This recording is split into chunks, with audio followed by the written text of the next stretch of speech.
साथियों नमस्कार, मैं प्रमोद शर्मा संस्कार कला से चिड़ावा के YouTube चैनल पर आपका हार्दिक स्वागत करता हूं।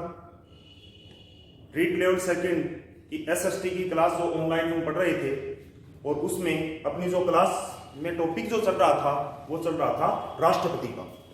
राष्ट्रपति से के पद से संबंधित जो प्रावधान है उनके बारे में हमने अनुच्छेद 52 से लेकर के 62 तक दो क्लासों के अंदर क्लियर किया है, अच्छी तरह से उनको पढ़ा है, समझा है। अब अपने देश के अंदर राष्ट्रपति का जो सबसे बड़ा पद है, राष्ट्रपति देश का प्रथम नागरिक होता है। आज जिस टॉपिक के बारे में हम पढ़ेंगे वो हम पढ़ेंगे राष्ट्रपति की शक्तियां। देखो, अनुच्छेद 53 हमने जो पढ़ा था और अनुच्छेद 53 में हमने एक चीज क्लियर की थी कि संघ की कार्यपालिका की शक्ति राष्ट्रपति में निहित होती है। क्या पढ़ा था हमने? संघ की कार्यपालिका की शक्ति राष्ट्रपति में निहित होती है। संघ की कार्यपालिका की शक्ति किसमें निहित होती है? अनुच्छेद 53 के अकॉर्डिंग राष्ट्रपति में निहित होती है। यानी राष्ट्रपति संघीय कार्यपालिका का प्रधान होता है। लेकिन उस समय हमने एक चीज क्लियर की थी कि अपने देश में संसदात्मक कार्यपालिका को अपनाया गया है, जो अपने देश में ब्रिटेन के संविधान से लिया गया प्रावधान है संसदात्मक कार्यपालिका का। और उसके अंतर्गत राष्ट्रपति है वो केवल राष्ट्र का एक औपचारिक प्रधान होता है, जबकि सरकार का प्रधान जो होता है वो प्रधानमंत्री होता है। यानी कार्यपालिका की वास्तविक शक्ति निहित होती है वो किसमें होती है? प्रधानमंत्री व मंत्रिपरिषद में। राष्ट्रपति कार्यपालिका का एक औपचारिक क्या होता है? प्रधान होता है। तो राष्ट्रपति अपने देश में कार्यपालिका का औपचारिक प्रधान होता है। राष्ट्रपति की शक्तियों को दो भागों में विभाजित किया जाता है, राष्ट्रपति की सामान्यकालीन और आपातकालीन शक्तियां। राष्ट्रपति की शक्तियों को दो भागों में विभाजित किया जाता है, सामान्यकालीन और आपातकालीन शक्तियां। अपने देश के अंदर राष्ट्रपति का पद सबसे बड़ा पद माना जाता है। राष्ट्रपति देश का प्रथम नागरिक होता है। सामान्यकालीन व आपातकालीन शक्तियां। राष्ट्रपति की शक्तियों को दो भागों में विभाजित किया जाता है, एक तो सामान्यकालीन शक्ति और दूसरी कौन सी शक्ति है? आपातकालीन शक्ति।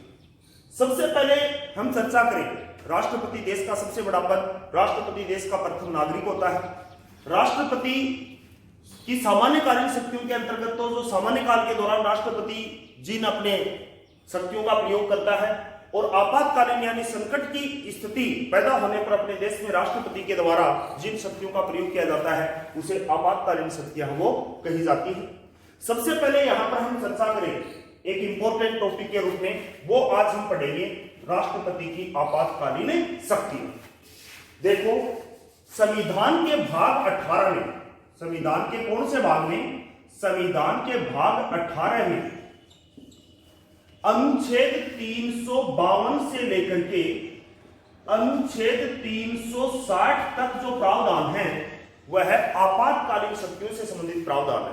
सबसे पहले तो यहां पर प्रश्न यह खड़ा हो रहा है कि भारत के संविधान के कौन से भाग में आपातकालीन प्रावधानों का उल्लेख है? उसका जवाब तो क्या होगा? भाग 18 में। दूसरा, आपातकालीन शक्तियां किस अनुच्छेद से किस अनुच्छेद तक है? अनुच्छेद 352 से लेकर के 360 तक। अनुच्छेद 352 से लेकर के 360 तक अपने देश में आपातकालीन जो प्रावधान है उनके अंतर्गत अपने भारत देश में 3 प्रकार के आपातकाल लागू होने का क्या है? प्रावधान है। भारत में कितने प्रकार के आपातकाल का उल्लेख है? 3 प्रकार के आपातकाल का उल्लेख है, जिसका उल्लेख अनुच्छेद 352, अनुच्छेद 356 और अनुच्छेद 360। जो 3 प्रकार के आपातकाल का उल्लेख है वो कौन कौन सा है? अनुच्छेद 352, अनुच्छेद 356 और तीसरा है वो कौन सा है? अनुच्छेद 360। एक एक के बारे में हम चर्चा करेंगे। सबसे पहले यहां पर हम जो पढ़ेंगे वो ये चीज हम क्लियर करेंगे कि अपने देश के संविधान में जो आपातकालीन प्रावधान हैं वो कहां से लिए गए हैं। दोस्तों याद रखना, भारत के संविधान में आपातकालीन जो प्रावधान है वह 1935 ईस्वी के शासन अधिनियम से लिए गए। 1935 ईस्वी के शासन अधिनियम से आपातकालीन प्रावधानों को लिया गया। इसमें शायद आपको एक कंफ्यूज करने वाली चीज भी लग रही होगी कि हमने जर्मनी के बारे में हम पढ़ते हैं, प्रश्न को अच्छी तरह से समझना। आपातकालीन प्रावधान अपने देश के संविधान में 1935 ईस्वी के शासन अधिनियम से लिए हैं, और आपातकाल के दौरान जो राष्ट्रपति की शक्तियां हैं वो हमने कहां से ली है, वो ली है जर्मनी के संविधान से। तो आपातकाल के दौरान राष्ट्रपति की शक्तियां तो हमने कहां से ली है, जर्मनी के संविधान से, और आपातकालीन प्रावधान जो अपने देश के संविधान में लिए हैं वो कहां से लिए गए हैं, 1935 ईस्वी के शासन अधिनियम, ब्रिटिश सरकार के द्वारा जो अपने देश में 1935 ईस्वी में शासन अधिनियम जो पारित किया गया था। अपना देश का जो संविधान है वो सबसे अधिक 1935 ईस्वी के शासन अधिनियम से प्रभावित है। इसके 1935 ईस्वी के शासन अधिनियम के अधिकांश प्रावधानों को अपने देश के संविधान में शामिल कर लिया गया था। लगभग मतलब 2/3 यदि अपने देश का संविधान देखा जाए तो 1935 ईस्वी का ही शासन अधिनियम है उसी को माना जाता है। तो अपने देश के संविधान में आपातकालीन प्रावधान लिए गए हैं, वो तो लिए गए हैं 1935 ईस्वी के शासन अधिनियम से, और आपातकाल के दौरान राष्ट्रपति की शक्तियों को जो लिया गया वो कहां से लिया गया है, जर्मनी के संविधान से लिया गया है। अनुच्छेद 352 से 360 तक संविधान के भाग 18 में अपने देश के अंदर संविधान में 3 प्रकार के आपातकाल लागू होने का प्रावधान है, अनुच्छेद 352, 56 और 360। प्रत्येक के बारे में हम चर्चा करेंगे। सबसे पहले यहां पर हम जो चर्चा करने जा रहे हैं वो अनुच्छेद 352 के बारे में। सबसे पहले हम पढ़ेंगे, वो क्या पढ़ेंगे, अनुच्छेद 352। अनुच्छेद 352 जिसे राष्ट्रीय आपातकाल कहा जाता है, क्या कहा जाता है, राष्ट्रीय आपातकाल। राष्ट्रीय आपातकाल का उल्लेख संविधान के कौन से अनुच्छेद में है, अनुच्छेद 352 में। और ये राष्ट्रीय आपातकाल राष्ट्रपति के द्वारा अपने देश में जो घोषित किया जाता है, लागू किया जाता है, ये कैसी स्थिति पैदा होने पर राष्ट्रपति अनुच्छेद 352 का प्रयोग करता है। इसके लिए आपको 3 चीज याद रखनी है। अभी फर्स्ट ग्रेड के अंदर पॉलिटिकल साइंस में ये प्रश्न पूछा गया था कि भारत में राष्ट्रीय आपातकाल लागू हो सकता है, उसके लिए आपको 3 चीज याद रखनी है। कौन कौन सी, नंबर 1 युद्ध, नंबर 2 बाह्य आक्रमण, और नंबर 3 पर आपको जो याद रखना हो, क्या रखना है, सशस्त्र विद्रोह। अभी फर्स्ट ग्रेड में प्रश्न पूछा गया था, इंपॉर्टेंट प्रश्न है कि भारत में राष्ट्रीय आपातकाल लागू हो सकता है।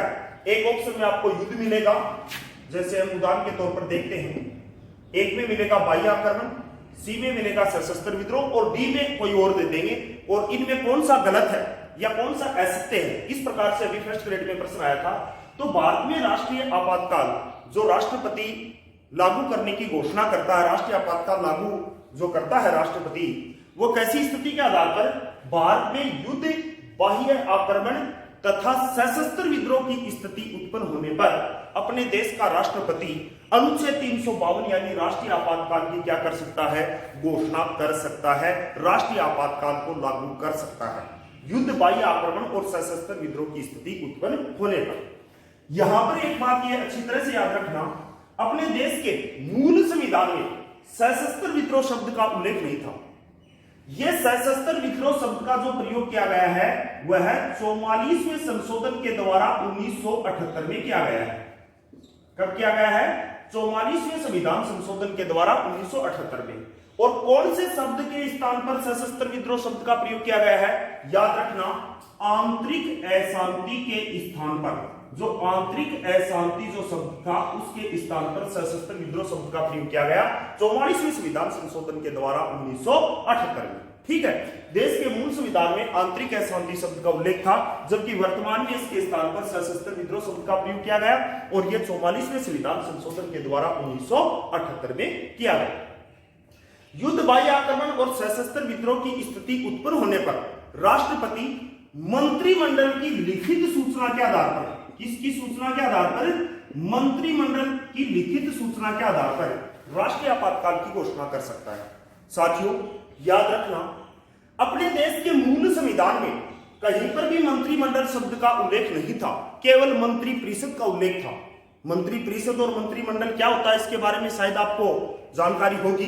मंत्रिपरिषद में 3 स्तर के मंत्री होते हैं, केंद्रीय जिसे कैबिनेट मंत्री बोलते हैं, उसके बाद में राज्य मंत्री, कुछ मंत्री में स्वतंत्र प्रभार के भी हो सकते हैं, और उप मंत्री।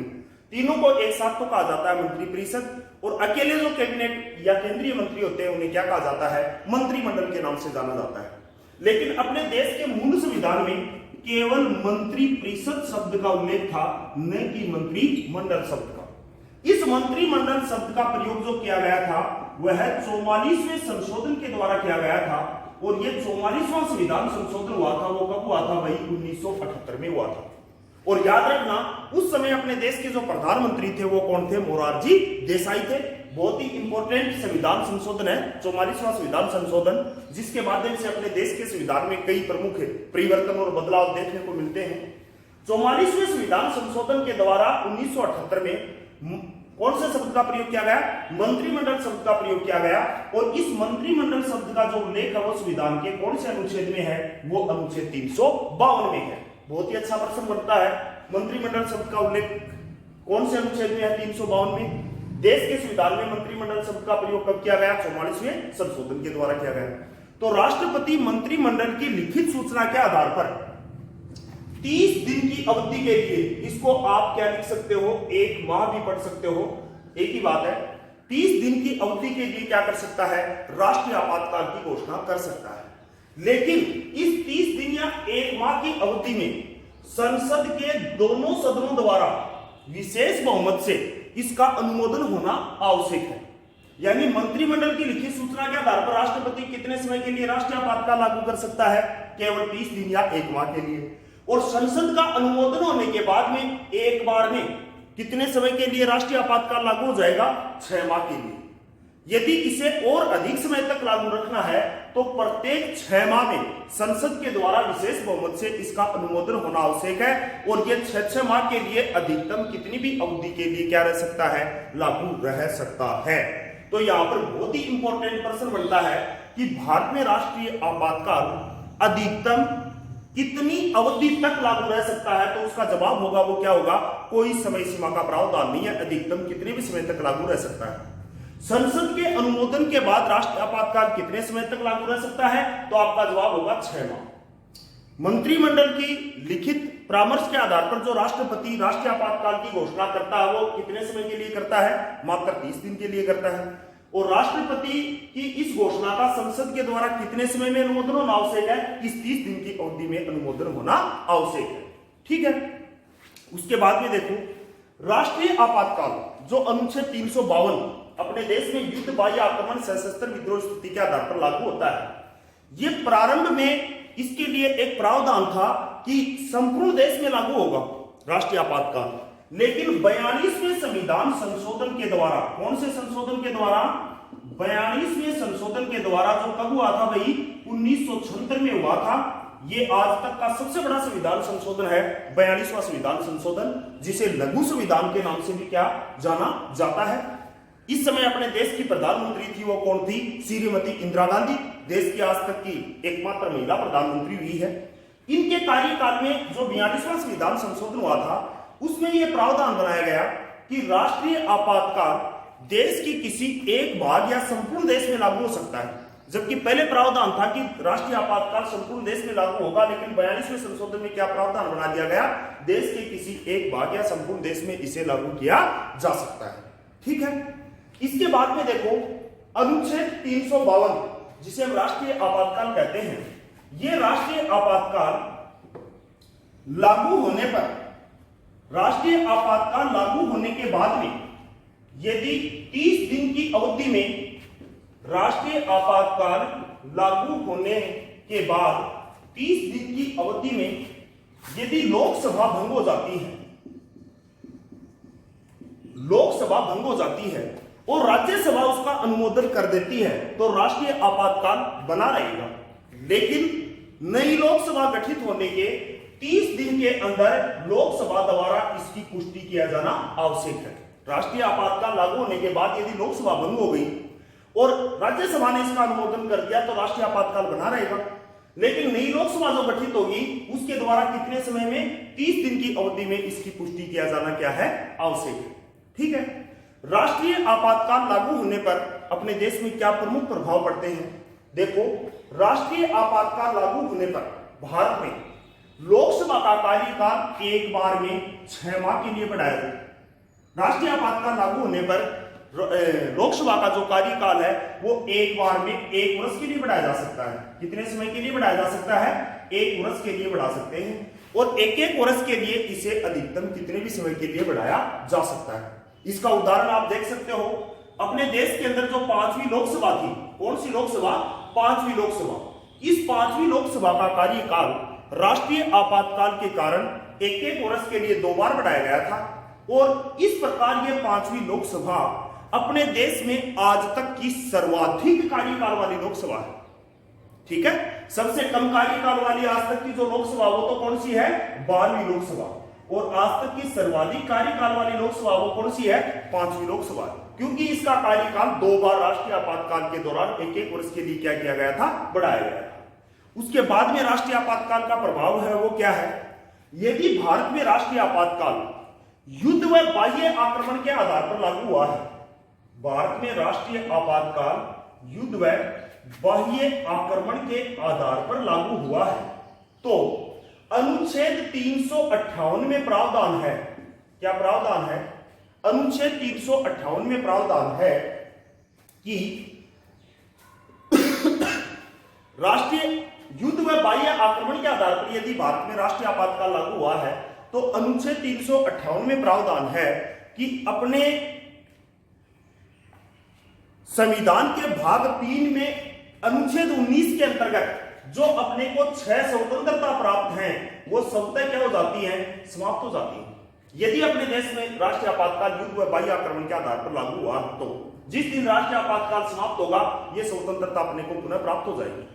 यदि राष्ट्रीय आपातकाल सशस्त्र विद्रोह के आधार पर लागू हुआ है, इस आधार पर लागू हुआ है, सशस्त्र विद्रोह के आधार पर लागू हुआ है, तो संविधान के अनुच्छेद 359 में यह प्रावधान है कि अपने देश का राष्ट्रपति अनुच्छेद 20 व अनुच्छेद 21 को छोड़कर के सभी मूल अधिकारों को क्या कर सकता है? निलंबित करने की घोषणा कर सकता है। बहुत ही इंपॉर्टेंट प्रश्न।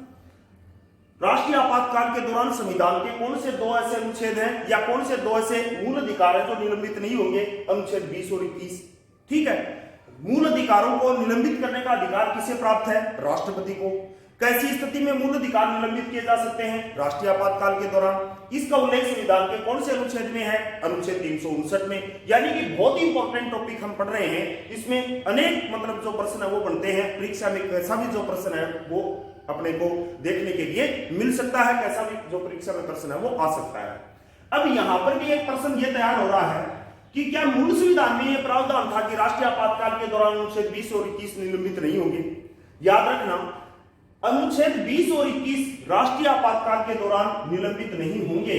ये जो प्रावधान बनाया गया था वो 44वें संशोधन के द्वारा बनाया गया था। और ये 44वां संशोधन कब हुआ था? 1978 में। 44वें संविधान संशोधन के द्वारा प्रावधान बनाया गया कि राष्ट्रीय आपातकाल सशस्त्र विद्रोह के आधार पर लागू होता है तो राष्ट्रपति को मूल अधिकार निलंबित करने का अधिकार है, लेकिन अनुच्छेद 20 और 21 निलंबित नहीं होंगे। यह राष्ट्रीय आपातकाल लागू होने पर अपने देश में क्या है? प्रमुख प्रभाव है। फिर इसके बाद में हम चर्चा करें, आज तक अपने देश के अंदर जो राष्ट्रीय आपातकाल लागू हुआ है वो कितनी बार लागू हुआ है? 3 बार। आज तक अपने भारत देश में 3 बार राष्ट्रीय आपातकाल लागू हुआ है। पहली बार राष्ट्रीय आपातकाल लागू हुआ था 1962 में, बाह्य आक्रमण के आधार पर लागू हुआ था। यानी चीन ने अपने देश के ऊपर क्या किया था? भारत पर आक्रमण किया। ठीक है, इस समय अपने देश के प्रधानमंत्री जवाहरलाल नेहरू और अपने देश के जो राष्ट्रपति थे वो कौन थे? डॉक्टर राजेंद्र प्रसाद थे। पहली बार अपने देश में राष्ट्रीय आपातकाल 1962 में लागू हुआ। दूसरी बार अपने देश में राष्ट्रीय आपातकाल 1971 में लागू हुआ। इसका प्रमुख कारण था पाकिस्तान ने अपने देश के ऊपर आक्रमण किया था। यह पाकिस्तान के द्वारा अपने देश पर किया जाने वाला दूसरा आक्रमण था। पहला आक्रमण 1965 में हुआ था, उस समय भी राष्ट्रीय आपातकाल लागू था, लेकिन ये जो 1962 में जो राष्ट्रीय आपातकाल लागू किया गया था उसी की अवधि को और आगे क्या कर दिया गया था? बढ़ा दिया गया था। दूसरी बार राष्ट्रीय आपातकाल 1971 में लागू हुआ था, पाकिस्तान के द्वारा आक्रमण किया गया उस समय। इस समय अपने देश की जो प्रधानमंत्री श्रीमती इंदिरा गांधी और अपने देश के जो राष्ट्रपति थे वो कौन थे? वीवी गिरी थे। तीसरी बार अपने देश में राष्ट्रीय आपातकाल लागू हुआ वो 1975 में लागू हुआ। और 1975 में जो राष्ट्रीय आपातकाल लागू हुआ था वो किस आधार पर लागू हुआ था? आंतरिक अशांति के आधार पर लागू हुआ था। किस आधार पर लागू हुआ था? आंतरिक अशांति के आधार पर। इस समय अपने देश की प्रधानमंत्री इंदिरा गांधी और देश के राष्ट्रपति थे फखरुद्दीन अली अहमद। 1975 में आंतरिक अशांति के आधार पर राष्ट्रीय आपातकाल लागू हुआ था। याद रखना 1975 में जो अपने देश में राष्ट्रीय आपातकाल आंतरिक अशांति के स्थान पर लागू हुआ था, इसकी जांच करने के लिए जनता पार्टी की सरकार ने उस समय अपने देश के जो प्रधानमंत्री थे मोरारजी देसाई, उनके द्वारा एक आयोग का गठन किया गया था। बहुत ही इंपॉर्टेंट पर्सन है। उस आयोग का नाम क्या था? शाह आयोग। क्या नाम था? शाह आयोग। एक आयोग का जो गठन किया था उसका नाम था शाह आयोग। मोरारजी देसाई की सरकार के द्वारा इसकी जांच करने के लिए गठन किया गया था। यहां पर देखो, सबसे अधिक 2 बार राष्ट्रीय आपातकाल किस प्रधानमंत्री के कार्यकाल में लागू हुआ है? तो उसका जवाब होगा, वो क्या होगा? इंदिरा गांधी के कार्यकाल में लागू हुआ है। तो इस प्रकार अपने देश के अंदर आज तक 3 बार राष्ट्रीय आपातकाल लागू हुआ है, 1962, 71 और 75 में। ठीक है।